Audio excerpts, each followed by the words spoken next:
नमस्कार। Welcome to channel of रचित classes.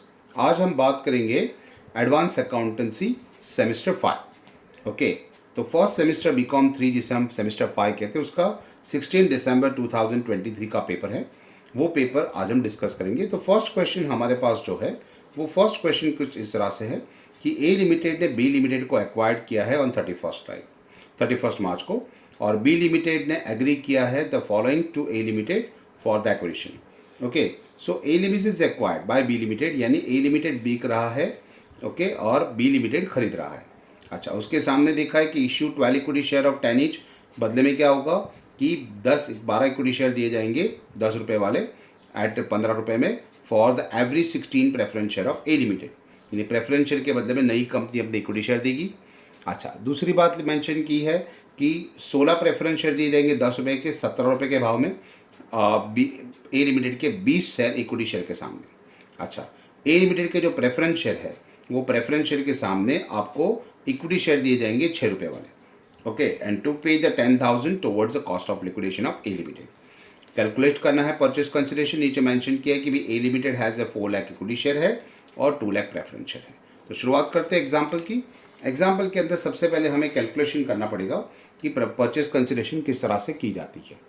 तो यहाँ पे सबसे पहले हम देखते हैं कि भी हमारा फर्स्ट जो है दिसंबर 2023 हमारा पेपर है, तो उसका हम सॉल्यूशन करेंगे फर्स्ट क्वेश्चन का।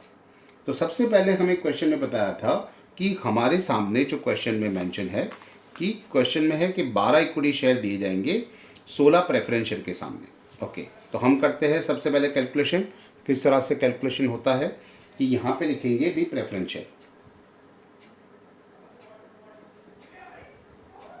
प्रेफरेंस शेयर की बात करें तो number of preference share of A limited कितना है, और उसके सामने आपको नंबर ऑफ इक्विटी शेयर कितने मिलने वाले हैं। ओके, तो बोला था कि 16 प्रेफरेंस शेयर जो है उसके सामने नई कंपनी यानी ए लिमिटेड अपने 12 इक्विटी शेयर देगी, राइट, बी लिमिटेड सॉरी। तो हमारे पास जो नंबर ऑफ शेयर्स थे वो 2 लाख प्रेफरेंस शेयर थे ए लिमिटेड के। तो 2 लाख प्रेफरेंस शेयर के सामने हमें कितने इक्विटी शेयर मिल जाएंगे, तो हमने कैलकुलेशन किया तो अमाउंट होता है 1,50,000। 1,50,000 आपको इक्विटी शेयर मिल जाएंगे। 2 लाख इंटू 12 डिवाइडेड बाई 16 करोगे तो आपको आंसर मिल जाएगा 1,50,000। वो भी देंगे आपको क्या प्राइस में देने वाले हैं, 16 रुपये के प्राइस में, that is premium of 6 rupees, 16 रुपये के प्राइस में। तो 16 रुपये के प्राइस के हिसाब से अगर हम उसकी वैल्यूएशन कैलकुलेशन करते हैं तो उसकी वैल्यू बन जाती है 24 लैक्स। 24 लाख रुपए के आपके इक्विटी शेयर मिल जाएंगे यहाँ पे। ओके, अगर इक्विटी शेयर की बात करें तो इक्विटी शेयर का कैलकुलेशन देख लेते हैं। तो इक्विटी शेयर के बारे में अगर देखा जाए तो नंबर ऑफ इक्विटी शेयर है, हम यहाँ पे लिखेंगे नंबर ऑफ इक्विटी, और उसके सामने हमें मिल जाएंगे नंबर ऑफ प्रेफरेंस। क्वेश्चन के अंदर जो मेंशन किया था कि आपको 20 इक्विटी शेयर के सामने कंपनी अपने 16 शेयर देगी, ओके, 16 शेयर देगी। तो आपके पास तो number of equity share 4 lakh रुपए के थे, यानी ए लिमिटेड के इक्विटी शेयर्स हमारे पास है 4 लाख रुपए के। तो 4 लाख रुपए के हिसाब से कितने हो जाएंगे, तो 4 लाख इंटू 16 डिवाइडेड बाई 20 अगर आप करोगे तो 3,20,000 प्रेफरेंस शेयर मिल जाएंगे आपको। और ये 3,20,000 प्रेफरेंस शेयर आपको 17 रुपये के भाव में लगेंगे, तो 17 रुपीज़। तो ये अमाउंट आपके पास करीबन हो जाती है 54,40,000, यानी 54,40,000।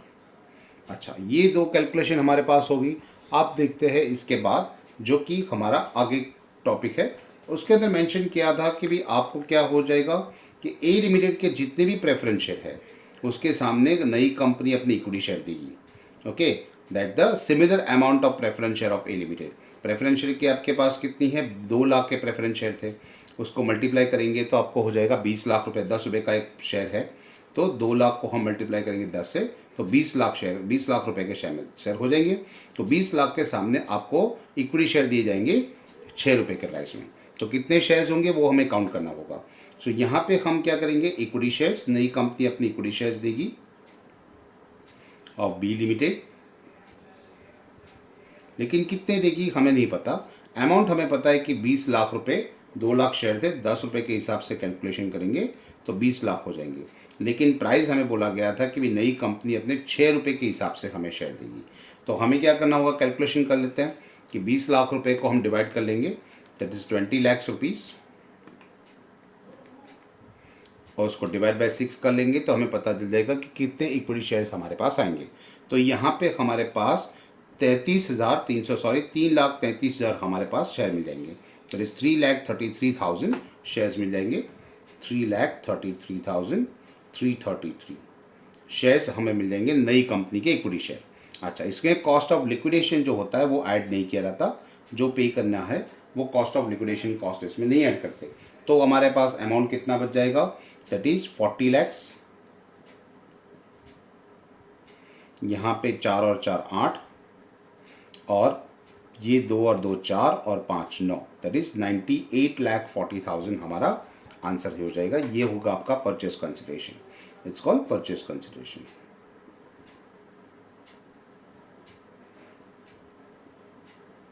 ये परचेस कंसिडरेशन के हिसाब से आपका क्वेश्चन हो जाएगा। अच्छा, सेकंड क्वेश्चन उसके बाद है हमारे पास। तो सेकंड क्वेश्चन हम देखते हैं, सेकंड क्वेश्चन हमारे पास क्या है। सेकंड क्वेश्चन में लिखा है on 1/4/2022 C limited acquired 70% share of D limited. D limited के 70% शेयर खरीद लेती है और प्राइस ऑफ ₹3 लाख यानी 3,50,000 में। The shares of capital of D limited consist of 18,000 equity share of 10 each and the pre acquisition profit and post acquisition profit of subsidiary companies, दोनों को mention किया है। Okay, the goodwill account of both the companies, दोनों की companies की goodwill भी mention की है। Compute the amount of goodwill and the minority interest is shown in the consideration of balance sheet as on 31 मार्च। अच्छा, यहाँ पे देखो कि सी लिमिटेड ने अपने 70% share, C limited acquired 70% share of D limited. D limited के 70% शेयर हमने acquire कर लिया है। अच्छा, तो कैलकुलेशन किस तरह से होगी, सबसे पहले कैलकुलेशन करना पड़ेगा कि हमारे पास जो प्रॉफिट है उसका हम कैलकुलेशन करते हैं कि हमारे पास प्री एक्विजिशन प्रॉफिट कितना है और पोस्ट एक्विजिशन प्रॉफिट कितना है। प्री एक्विजिशन प्रॉफिट क्वेश्चन के अंदर हमें बता दिया गया था, दैट इज 1,60,000, 1,60,000 हमारे पास प्री एक्विजिशन प्रॉफिट है, जबकि पोस्ट एक्विजिशन जो प्रॉफिट है वो 1,50,000। अच्छा, इसके अंदर हमें पता है कि जो प्री एक्विजिशन होता है उसके हम 2 पार्ट करते हैं, दैट इज होल्डिंग कंपनी का जो शेयर होता है वो, और अदर्स जिसे हम माइनॉरिटी कहते हैं। इसी तरह से यहाँ पे भी हम 2 पार्ट करेंगे, पोस्ट का भी, उसके माइनॉरिटी का पार्ट और होल्डिंग का पार्ट। होल्डिंग का पार्ट हमें पता है 70% शेयर्स एक्वायर्ड किए हैं, तो हम 70% अमाउंट से कैलकुलेशन कर लेंगे।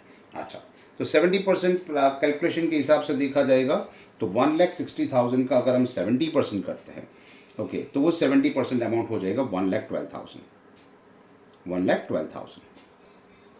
ओके, जबकि माइनॉरिटी के अमाउंट हो जाएगी, बैलेंस अमाउंट 160 में से 112 माइनस कर जाओगे तो हमारे पास मिल जाएगा 48,000।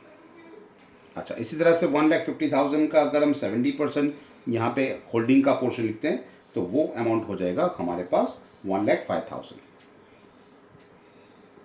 और बाकी का जो 45,000 बन जाएगा वो माइनॉरिटी में चला जाएगा। तो ये कैलकुलेशन हमारे पास होगी। अब इसके हिसाब से हम कॉस्ट ऑफ कैपिटल काउंट कर लेते हैं। तो सबसे पहले होता है कॉस्ट ऑफ कैपिटल, जो कि होल्डिंग कंपनी के हिसाब से होगा। ओके, कॉस्ट ऑफ कैपिटल में सबसे पहले हम लिख देंगे इन्वेस्टमेंट्स, कि हमने जो इन्वेस्टमेंट्स किया है डी लिमिटेड के अंदर कौन सी प्राइस में किया था।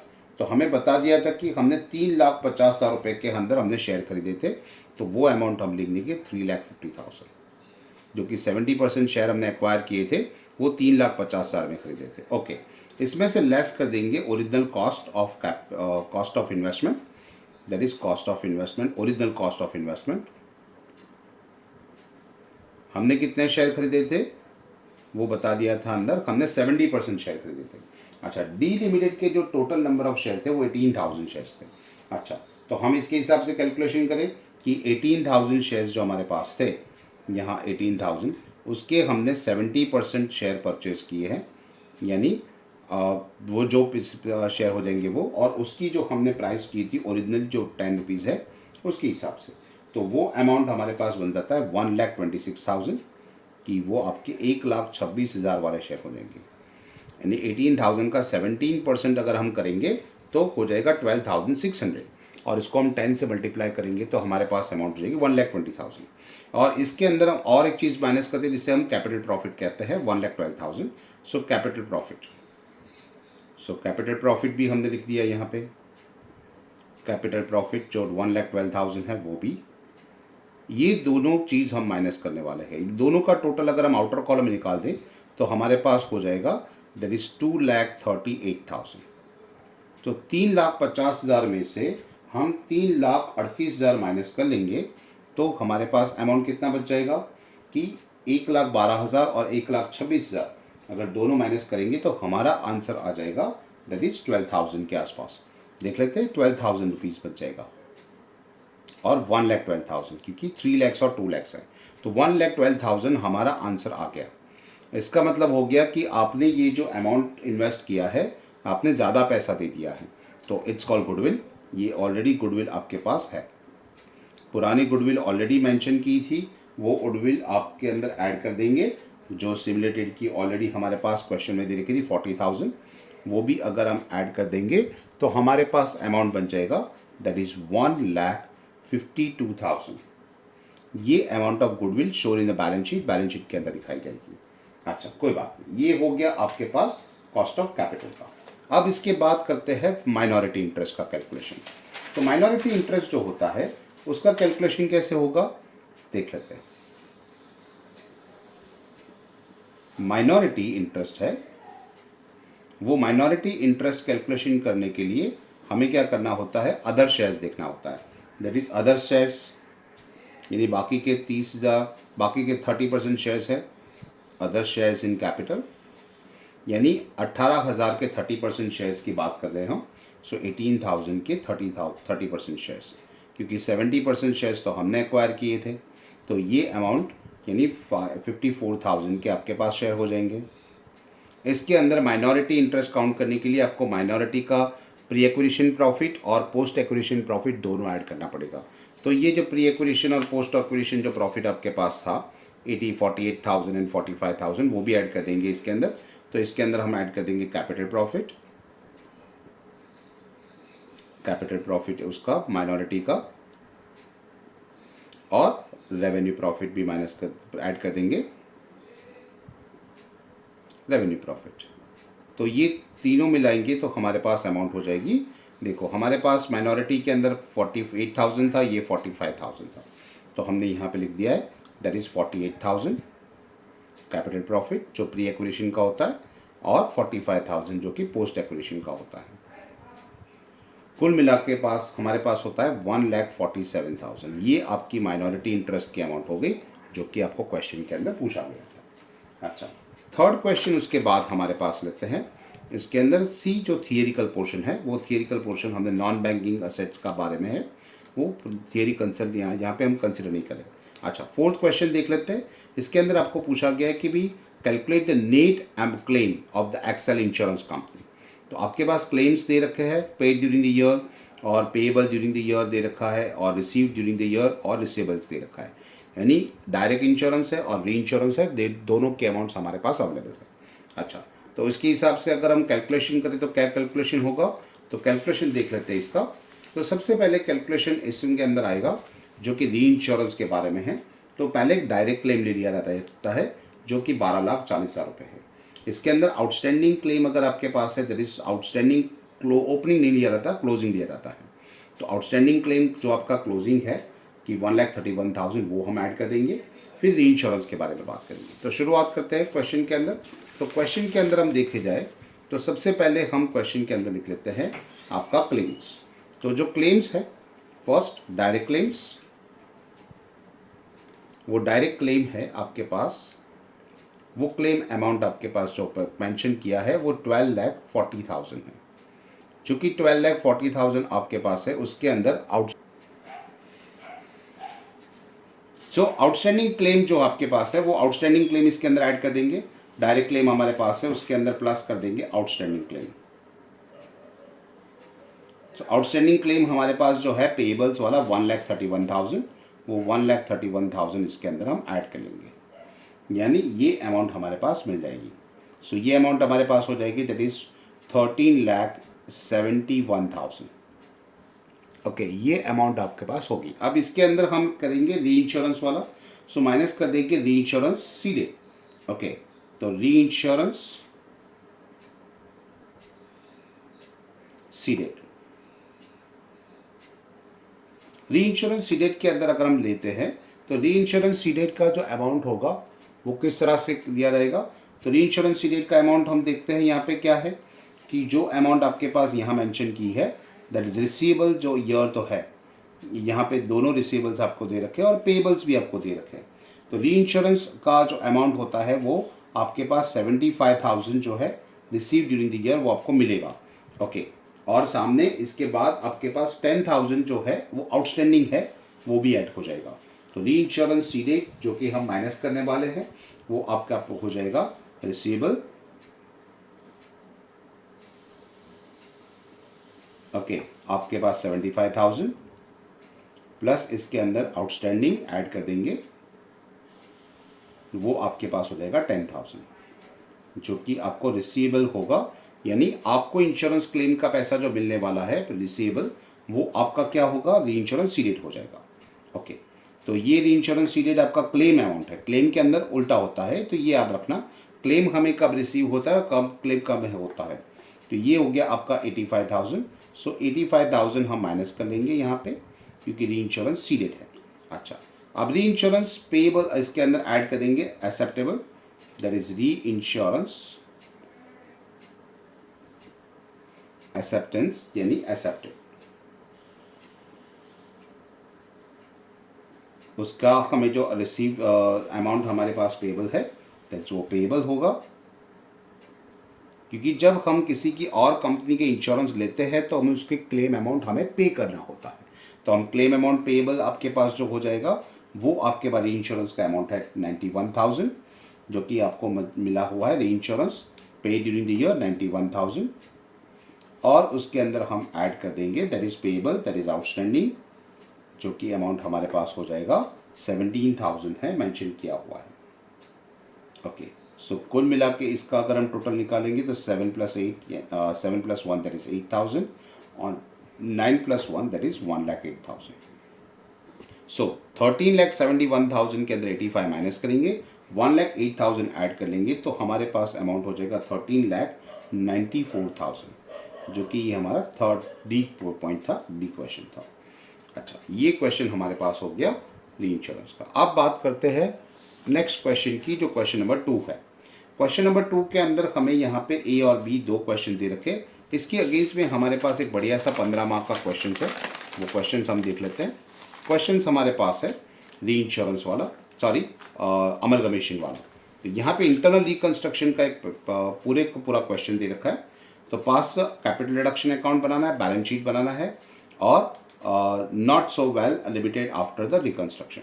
तो रिकंस्ट्रक्शन का यहाँ पे क्वेश्चन है, the following scheme of the reconstruction was approved and executed, equity shares are to be as reduce at ₹4 per share and subsequently has been sub divided into 1 per share. तो इसके हिसाब से हम इसकी एंट्री दे देते हैं, कितनी एंट्री, कैसी एंट्री होगी। सो क्वेश्चंस के लिए हमें जनरल एंट्रीज बनानी है। तो जनरल एंट्रीज के अंदर सबसे पहले फर्स्ट क्वेश्चन लिखते हैं, क्वेश्चन नंबर 2। क्वेश्चन नंबर 2 के अंदर फर्स्ट जनरल एंट्री है कि हमें यहाँ पे बोला गया है कि कैपिटल रिडक्शन आपको करना है। आपको बोला गया कि इक्विटी शेयर्स आर रिड्यूस ₹2 यानी ₹4 आपको इक्विटी शेयर के अंदर बताया गया है। सो आपको ₹4 बता देना है, रिड्यूस टू ₹4 तक कर देना है। आपके ₹10 का जो शेयर है वो आपको ₹4 का कर देना है, राइट। और उसके बाद उसको सब डिवाइडेड करके ₹1 में भी इसको कन्वर्ट कर देना है। तो आपके पास जो इक्विटी शेयर आपके पास अभी फिलहाल 15 लाख है, उसको हम पहले डेबिट कर लेंगे। सो एंट्री दे देते हैं यहाँ पे, that is equity share capital account debit,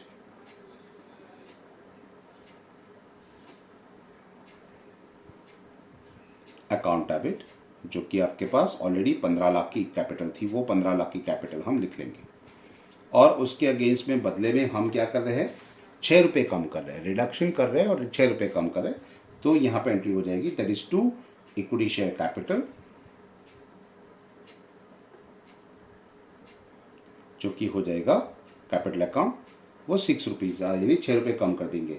हमारे पास 1,50,000 शेयर थे, तो हम यहाँ पे मेंशन कर रहे हैं कि 1,50,000 शेयर थे और इसके ऊपर हम 6 रुपये के हिसाब से रिडक्शन करेंगे तो अमाउंट हो जाएगा दैट इज़ 9 lakhs।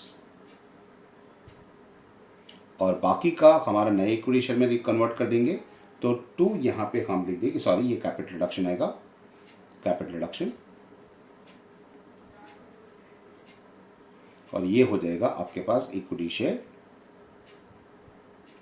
कैपिटल, जो कि आपके पास नए शेयर बन जाएंगे जो कि हमें 1 रुपये वाले बनाने हैं। ओके, 15 में से 9 जाएंगे तो हमारे पास 6 लाख रुपए रह जाएंगे। तो ये 6 लाख रुपए के सामने हम अपने नए शेयर्स देंगे, वो भी एट द रेट ऑफ 1, यानी उसके लिए अलग से एंट्री देने की ज़रूरत नहीं है। तो हम यहाँ पे हमारे पास 60,000 इक्विटी शेयर हो जाएंगे, सॉरी 6 लाख रुपए है, 1 लाख है तो 6 लाख ही शेयर बन जाएंगे।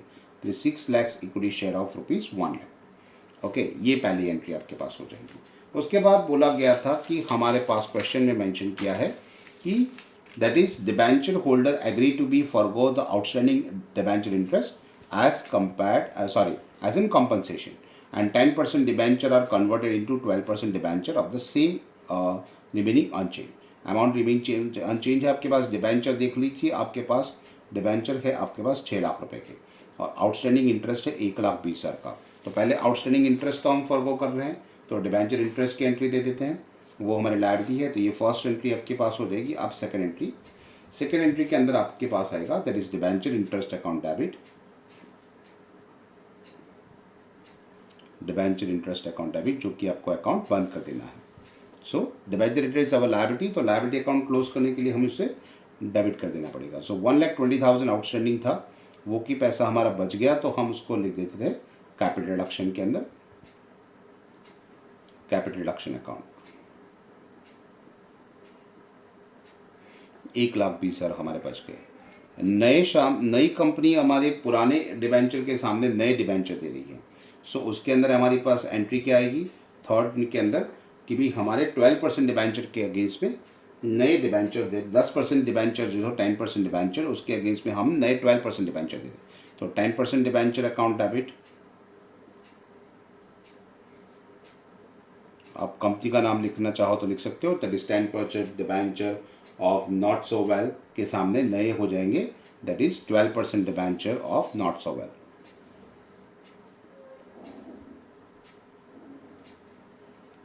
सेम अमाउंट हमारे पास है, तो डिबेंचर की अमाउंट हमारे पास 6 लाख रुपए थी, तो एज इट इज हम 6 लाख रुपए के नए डिबेंचर यहाँ पे मेंशन कर देंगे।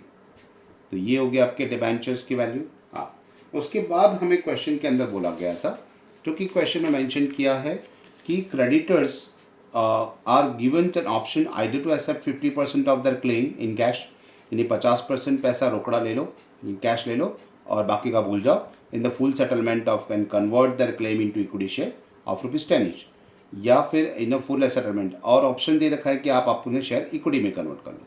अब creditors of 1,40,000 of for the equity share, यानी 1,40,000 के क्रेडिटर्स ने ऑप्शन लिया था कि हम इक्विटी शेयर लेंगे। हमारे पास टोटल क्रेडिटर्स थे 2,80,000, उसके सामने 1,40,000 के हमने क्रेडिटर्स है जो कि क्या लेंगे, बदले में इक्विटी शेयर ले लेंगे और बाकी का 50% भूल जाएंगे, यानी 50% शेयर्स हमारे पास है उसके लिए लिखते हैं। अच्छा, पहले तो हम क्या कर लेंगे, टोटल आपके क्रेडिटर्स लिख लेंगे कि आपके पास टोटल क्रेडिटर्स कितने हैं, वो क्रेडिटर्स हम डेबिट कर लेंगे क्योंकि पूरे के पूरे क्रेडिटर्स जाल हैं। सो क्रेडिटर्स अकाउंट डेबिट, आपके पास टोटल क्रेडिटर्स जो थे वो थे 2,80,000 के, वो 2,80,000 के जो डिबेंचर क्रेडिटर्स थे उसके सामने उस बोल रहे कि 50% वालों ने क्या किया है, यानी 1,80,000 वालों ने बोला है कि हमें इक्विटी शेयर चाहिए। ओके, तो हम उसको इक्विटी शेयर दे देंगे, बाकी 50% को हम क्लेम रिडक्शन दे देंगे, यानी जो 2,80,000 का 50% करेंगे तो कितना हो जाएगा 1,40,000। तो 1,40,000 जो थे 50% ऑफ दर क्लेम उसको कैश में देना है, तो हमें क्या कर देना है, हमने यहाँ पे लिख देना है टू इक्विटी शेयर, जो कि हमें बदले में मिल रहे हैं अकाउंट, इक्विटी शेयर अकाउंट। कितने लोगों ने ये ऑप्शन सिलेक्ट किया है, सो 1,40,000 लोगों ने, 1,40,000 लोगों को ने दे दिया। तो हम यहाँ पे 1,40,000 यानी कि हम उसको बदले में 14,000 शेयर देंगे 10 रुपये वाले, तो कुल मिला के हमारे 1,40,000 रुपये आधा पैसा हम उसको दे देंगे। अच्छा, बाकी की जो 1,40,000 है उसमें से वो आधा कैश ले रहे, that is cash and bank account, cash और बैंक अकाउंट लिख लेते हैं, और बाकी का वो फर्गो कर रहे हैं यानी कि भूल जा रहे हैं, सो वो हमारा कैपिटल रिडक्शन में चला जाएगा। कैपिटल रिडक्शन अकाउंट यानी 70,000 जो है वो हम उसको चुका देंगे और बाकी का 70,000 है वो कैपिटल रिडक्शन में चला जाएगा। तो ये हो गई एंट्री हमारे पास। अच्छा, उसके बाद जो नेक्स्ट पॉइंट इसके अंदर मेंशन किया है that building was revalued at ₹5 lakh. आप देखिए तो बिल्डिंग हमारे पास थी 2,25,000 की, जिसकी वैल्यू हमने क्या कर दी 5 lakh. Plant and machinery to be written down by 4 lakh. Plant and machinery जो 4,50,000 की थी उसकी कीमत 4 लाख हो गई, यानी 50,000 कम हो गया।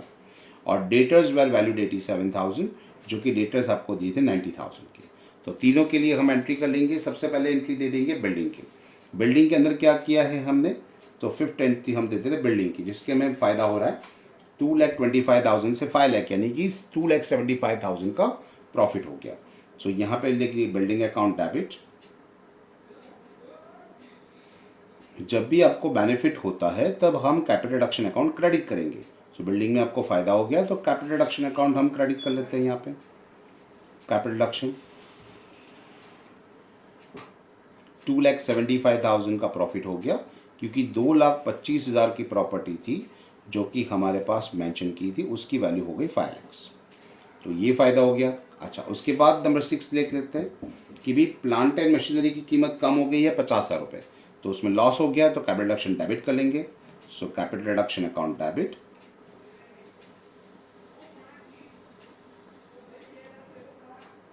और प्लांट एंड मशीनरी अकाउंट, उसमें 50,000 का घाटा हो गया तो 50,000 रुपये लॉस है, तो कैपिटल रिडक्शन अकाउंट डेबिट कर लिया और प्लांट एंड मशीनरी अकाउंट में 50,000 डाल दिया। तो उसके बाद बोला गया था कि भाई डेटर्स 87,000 हो गए हमारे पास, तो उसमें फ़ायदा हो गया। सॉरी, 87,000 हमारे पास यदि 3,000 रुपये का गड़बड़ हो गया इसके अंदर। डेटर्स जो कि अभी 90,000 दिए थे उसका 87,000, ये 3,000 का एडिशनल बैड डेब्ट्स हो गया, ऐसा कह सकते हो। तो it's a loss. So capital reduction account debit,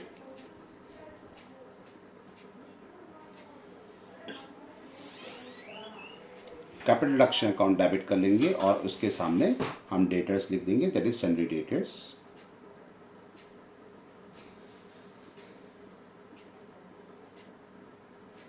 जो कि हमारे 3,000 रुपीज़ का लॉस हो गया।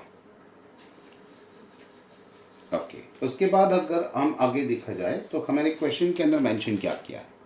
क्वेश्चन के हिसाब से देखा जाए तो आगे देखा है कि patents and other fictitious assets including goodwill are to be written off as far as possible. Okay, so patents तो हम ऑफ कोर्स यहाँ पे कर लेंगे और बाकी का जो असेट्स है वो भी करेंगे। गुडविल के बारे में बोला गया है, लेकिन उससे पहले हम देख लेते हैं कौन सी चीज़ हमारे पास है जो कंपलसरी में जाता है।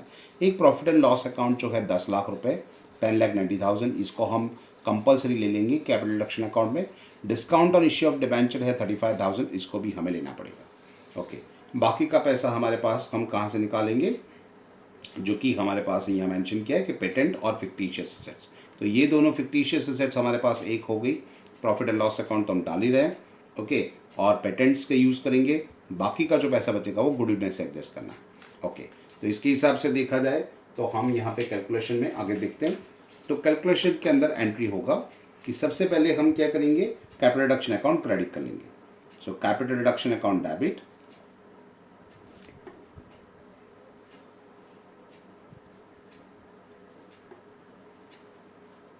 कितना अमाउंट है वो अभी हमें फ़िलहाल नहीं पता, लेकिन जो बोला गया उसके हिसाब से पहले तो हम कर लेंगे यहाँ पे discount on issue of debenture है उसको हम बंद कर लेंगे। So to discount on issue of debenture,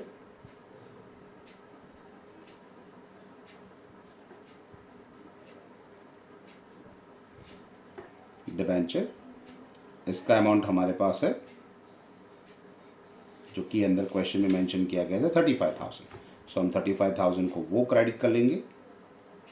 अच्छा, उसके बाद हमें बोला है प्रॉफिट एंड लॉस अकाउंट, तो वो तो करना ही करना है। So profit and loss account,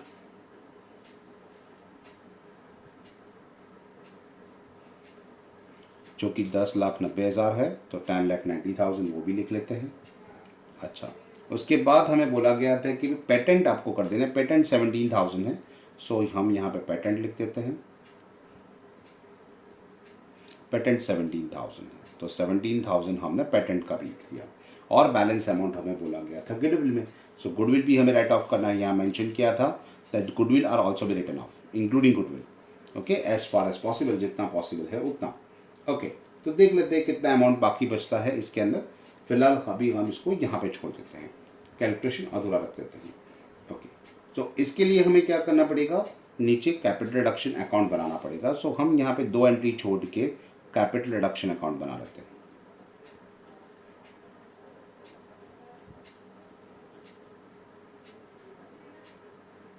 कितना ज़रूरत पड़ रहा है, तो सारी एंट्रीज को हम यहाँ पे कैपिटल रिडक्शन अकाउंट के अंदर मेजर कर लेते हैं कि क्या कौन सी एंट्री हमारे पास है। तो सबसे पहले हमने क्या किया था, शुरुआत से शुरू करते हैं। तो सबसे पहले हमारे पास capital reduction, debenture interest reduce हो गया था, उसमें प्रॉफिट हो गया। तो हमने क्या कर लिया, डिबेंचर एक यहाँ पे लिख दिया और इक्विटी शेयर का सबसे पहले, सॉरी, तो बाय इक्विटी शेयर इसमें हमारा प्रॉफिट हो गया था। ओके, तो वो प्रॉफिट था 9 लाख रुपीज़ का, जो कि फर्स्ट एंट्री में हमने कैपिटल रिडक्शन लिखा था। सेकेंड एंट्री के अंदर हमारे पास जो था, क्वेश्चन हमारे पास अभी भी है, आप देख सकते हो यहाँ पे कि कैपिटल रिडक्शन आपके पास यहाँ पे था 9 लाख रुपए क्रेडिट था, तो हमने वो लिख लेंगे। यहाँ पे कैपिटल रिडक्शन 1,20,000 था, वो लिखेंगे। यहाँ पे आपके पास कैपिटल रिडक्शन जब भी आएगा वो डेबिट है तो डेबिट, क्रेडिट है तो क्रेडिट हम इफेक्ट दे देंगे। तो शुरुआत करते हैं वापस। फर्स्ट एंट्री में हमारे पास था, फिर डिबेंचर इंटरेस्ट के बारे में था, तो डिबेंचर इंटरेस्ट में भी प्रॉफिट हो गया। उन लोगों ने बोल दिया कि हम भूल जा रहे हैं, हमारा इंटरेस्ट 1,20,000 हमें नहीं चाहिए, तो हमारा प्रॉफिट हो गया था वो। उसके बाद हमें क्रेडिटर्स में भी बेनिफिट हो गया था 50% के लिए। सो वो क्रेडिटर्स, जो क्रेडिटर्स में हमारे पास 70,000 था, तो वो 70,000 लिख देंगे। अच्छा, उसके बाद है हमें बिल्डिंग के अंदर फ़ायदा हो गया था। सो बाय बिल्डिंग 2,75,000 का फ़ायदा हो गया था। क्यों, हमें बताया गया था कि 2,25,000 के एसेट से उसकी वैल्यूएशन 5 लाख होगी, तो हमारा 2,70,000 का प्रॉफिट हुआ। लॉस हमें कहाँ पे हुआ था, जो कि हमने अभी फ़िलहाल एंट्री लिखी थी, वो उसकी एंट्री तो आएगी। साथ साथ के अंदर हमें प्लांट एंड मशीनरी के अंदर लॉस हो गया था। सो यहाँ पे लिख देते हैं to plant and machinery. Plant and machinery के अंदर हमें 50,000 रुपये का लॉस हो गया था। 2.5 लाख की थी, उसकी वैल्यूएशन हमने 2 लाख कर दी थी। अच्छा, उसके बाद डेटर्स के अंदर हमारे पास लॉस हो गया था, तो डेटर्स लिख देते हैं। 3,000 रुपये बैड डेब्स, यानी 90,000 की जगह 87,000 हो गया था, तो वो लिख देते हैं। अब जो बाकी है फर्स्ट एंट्री में से, ये हम जो तीनों आइटम है वो तीनों लिख देंगे, क्योंकि तीनों कैपिटल रिडक्शन अकाउंट डेबिट है। सो यहाँ पे लिख देते हैं to discount on issue of debenture, वो है 35,000 रुपये। प्रॉफिट एंड लॉस वो आपके पास हो रहा है 10,90,000। और पेटेंट्स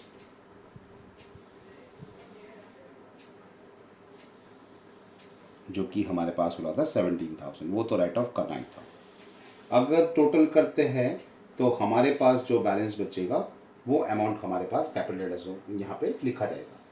सो ये जो आपके पास अमाउंट बनता है वो कितना अमाउंट हो जाएगा देख लेते हैं। इस साइड का अगर हम टोटल करेंगे तो टोटल हमारे पास बनता है सबका मिला के 13,65,000। और यही टोटल अगर हम यहाँ पे लिखते 13,65,000, तो इसके अंदर हम माइनस करेंगे तो यहाँ पे अमाउंट करीबन बनती है 1,50,000। ओके, और गुडविल भी निकाल लेंगे तो भी हो जाएगा, तो यहाँ पे गुडविल भी लिख देते हैं। गुडविल पूरे का पूरा राइट ऑफ कर देंगे। गुडविल जो कि 20,000 था वो निकाल लेंगे, फिर भी हमारे पास 1,50,000 बच रहा है। सो 1,50,000 आपका कैपिटल रिजर्व में चला जाएगा। सो यहाँ पे हम पहले लिख लेते हैं टू गुडविल,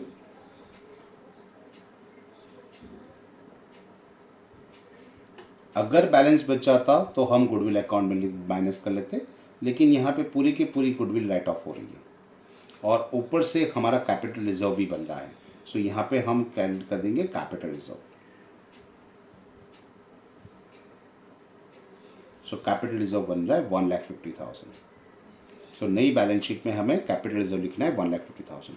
अब इन सब का टोटल कर लेते हैं तो हमारे पास हो जाता है दैट इज 12 और 13 लाख, अराउंड 13 लाख हमारे पास अमाउंट हो जाती है 12,000। हमने टोटल किया इसका तो 13,12,000 हो रहा है। इन सब का अगर टोटल 35 प्लस 10,90,000 प्लस 17 प्लस 20, इसका टोटल हो रहा है 11,62,000। और 11,62,000 के अंदर हम 1,50,000 ऐड कर लेंगे तो हमारे पास हो जाएगा 13,12,000। तो ये हमारा कैपिटल रिडक्शन अकाउंट है। अब इसके हिसाब से हम बैलेंस शीट बनाएंगे। पूरा टाइम नहीं है लेकिन हम बैलेंस शीट रफली बना रहे हैं, एज पर फॉर्मेट नहीं बना रहे। तो बैलेंस शीट हम यहाँ पे वर्टिकल नहीं बना रहे, हम यहाँ पे हॉरिजॉन्टली बैलेंस शीट आपको बना के देते हैं। देखो इक्विटी शेयर्स हमारे पास कितने हो जाएंगे, तो इक्विटी शेयर्स जो हमारे पास थे वो इक्विटी शेयर अब हमारे पास 6 लाख इक्विटी शेयर थे एक रुपये के हिसाब से। तो 6 lakh equity shares at the rate of 1, तो 6 लाख रुपये हो जाएंगे। प्रेफरेंस शेयर हमारे पास थे ही नहीं। ओके, इसके अंदर हमारे पास 10% के डिबेंचर थे, उसको हमने 12% में कन्वर्ट किया है, तो 12% डिबेंचर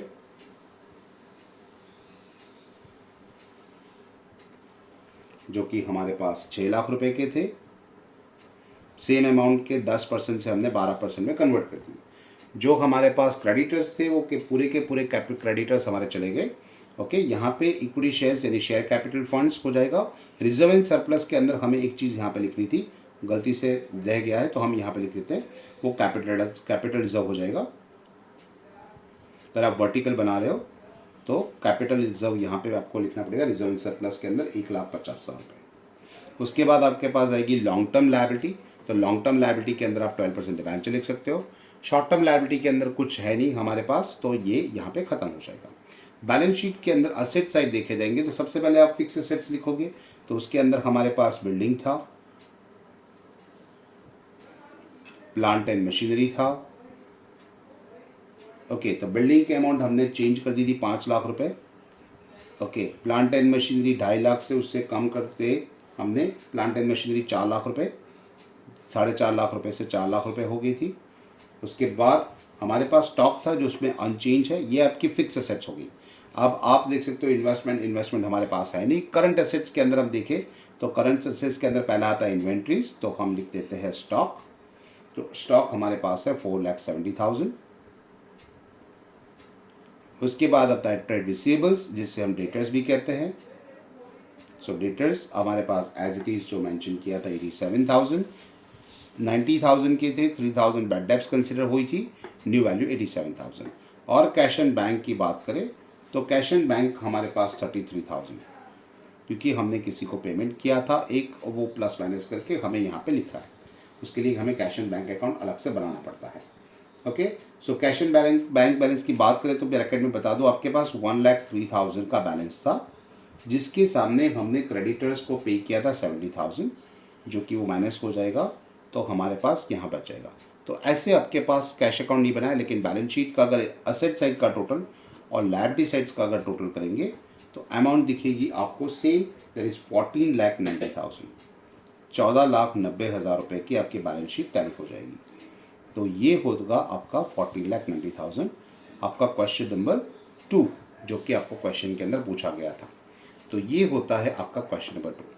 अब बात आती है क्वेश्चन नंबर 3 की, जो कि हम नेक्स्ट लेक्चर में डिस्कस करेंगे। तो हैव अ गुड डे।